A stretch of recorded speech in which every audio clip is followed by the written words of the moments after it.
দিনটা ছিল শনিবার। আমি ছাদে কাপড় চোপড় মিলতে গেছিলাম। হঠাৎ করে ঘরে ঢুকে দেখছি রান্নাঘর থেকে এত আওয়াজ কেন আসছে।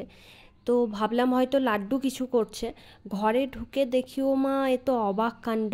বাবু এখানে বসে আছে আর ও কিছু একটা করছিল, মানে পেঁয়াজ রসুন বার করছে। আমি বললাম, কী করছিস? তারপর দেখছি ফ্রিজে এসছে, ফ্রিজে এসে বলছে কি না আমি লঙ্কা খুঁজছি। তো প্রথমবার মানে ফ্রিজে সবজিপাতি খুঁজতে গেলে যা হয় ও ঠিক করে জানে না আমি কোথায় কি রাখি না রাখি। তো আমাকে লঙ্কাটা নিয়ে দেখাচ্ছে, এই যে আমি পেয়ে গেছি লঙ্কা। আচ্ছা তুই করবিটা কি, মানে তোর উদ্দেশ্যটা কি? আজকে পেঁয়াজ রসুন এগুলো বের কেন করছিস? তো বলছে তুই জাস্ট ওয়েট কর, তুই শুধু দেখতে থাক আমি কি করব না করবো। বলছি তুই আবার কেন ফ্রিজ খুললি, আবার কি করবি? বলছে আমার টমেটোর দরকার, টমেটো চাই। তো আমি দেখেছি ফ্রিজে কোথায় টমেটো আছে, তো টমেটোটা আমি জানি কোথায় আছে না আছে। জেনারেলি ও ফ্রিজে হাত দেয় দু তিনটে কারণে। এক হচ্ছে আইসক্রিম আছে কিনা, কোল্ড ড্রিঙ্কস আছে কিনা, আর মিষ্টি দই আমি অর্ডার দিয়ে রেখেছিলাম কিনা। এই কটা জিনিসও জেনারেলি মানে ফ্রিজ থেকে বের করে। এদিকে দেখছি ডিম সিদ্ধ করতে বসিয়েছে। আমি বলছি আচ্ছা তুই কোনো ডিমের রেসিপি করবি, তুই এত ডিম কেন দিয়েছিস? বলছে তুই শুধু দেখতে থাক। তারপর দেখছি ফোনে মানে একটা ভিডিও খুলেছে আর একে একে দুটো পিলার। আমি বলছি দুটো পিলার নিয়ে কি করবি? বলছে আমার সব দরকার। তারপর দেখছি ঠিক আছে, ছুরি তো বের করেছে, লাগবে।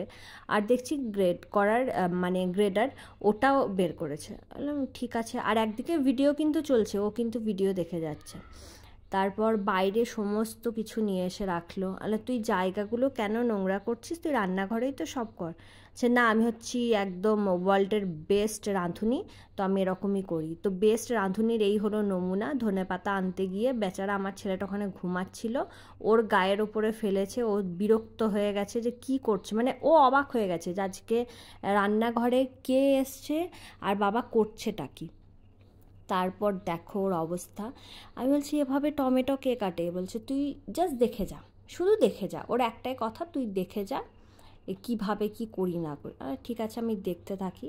তো দেখছি টমেটোকে জাস্ট একটুখানি করে কেটে এভাবেও হাতে করেই করছে।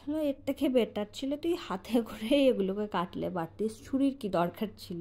আর এসব কাণ্ড হতে হতে ওদিক থেকে দেখছি আর একজন এলেন, মানে তদারকি করতে।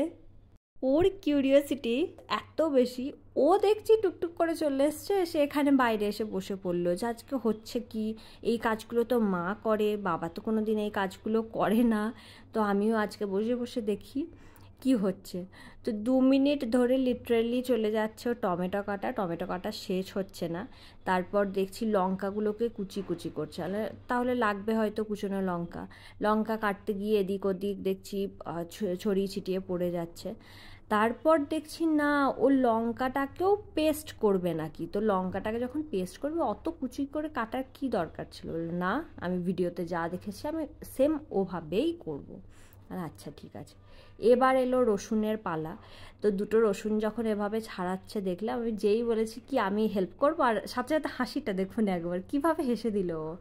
দেন দেখলাম না, ও 3-4 মিনিট ধরে জাস্ট ওই 2 থেকে 3টে রসুন, তো আমি জাস্ট ওদিকের পালাগুলো সেরে দিলাম। তারপর ও এদিকে কী করেছিল, ডিমটাকে হাফ হাফ করে কেটে তার মধ্যে তেল গরম করে ডিমগুলোকে দিয়েছে নুন, হলুদ আর লঙ্কা গুঁড়ো। তো এইভাবে ও, আমি বলছি তুই একটা জায়গাতেই দিয়ে দিলি? বলছে হ্যাঁ আমি ঠিক করে নেবো। দেন আমি এভাবে মিক্সড করে দিয়েছিলাম, ওটা ও পারেনি ঠিক করে। আর একটা সাইডে আমি ডালটাকে ওদিকে দিয়েছিলাম বসিয়ে, কারণ অনেক লেট হয়ে গেছিলো। তারপর এদিক ওদিক 2 পিঠ ভেজে, এই ডিম ভাজা মানে আমি জাস্ট ছোটো ছোটো হেল্পগুলো ওকে করে দিয়েছি। তারপর দেখলাম তেলের মধ্যে দিল হচ্ছে কুচনো পেঁয়াজ। পেঁয়াজটাকে খুব ভালো করে ফাইনলি চপ করা ছিল, আর পেঁয়াজ কুচিটা ওটা আমি করে দিয়েছি। দেন পেস্ট ছিল, এই পেস্টটার মধ্যে ছিল আদা রসুন টমেটো, অনেকটা ধনেপাতা, আর কি ছিল লঙ্কা। এবার ওই পুরো পেস্টটাকে ওর মধ্যে অ্যাড করে দেয় আর খুব ভালো করে কষতে থাকে। কষতে কষতে 3-4 মিনিট মানে ও কষে, যে জলটা কষিয়ে মারতে হবে বলে। তো যখন জলটা পুরোপুরি মরে যায় তখন 1/2 চামচ হলুদ গুঁড়ো, 1/2 চামচ জিরে গুঁড়ো, 1 চামচ লঙ্কা গুঁড়ো এবং 1/2 চামচ ধনে গুঁড়ো দিয়ে আবার ভালো করে কষতে শুরু করে।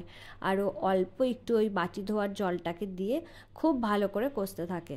যখন কষতে কষতে মশলাটা পুরো শুকনো হয়ে যায়, মানে তেল ছাড়তে শুরু করে তখন অল্প একটুখানি জল দেয় এবং ওর মধ্যে মানে পরিমাণ মতো লবণ দেয়, অ্যাজ পার ইয়োর টেস্ট, যে যেরকম লবণ খেতে ভালোবাসো সেরকম, এবং ওর মধ্যে দিয়ে দেয় ঢাকনা দিয়ে প্রায় 5 মিনিট মতো ও কষিয়েছিল। আর আমি এদিকে লাড্ডুকে ওখান থেকে সরাচ্ছিলাম, ও পায়ের কাছে এসে বসে, কিছুতেই মানে শুয়ে পড়বো, কিছুতেই ঠিক করে শোয় না।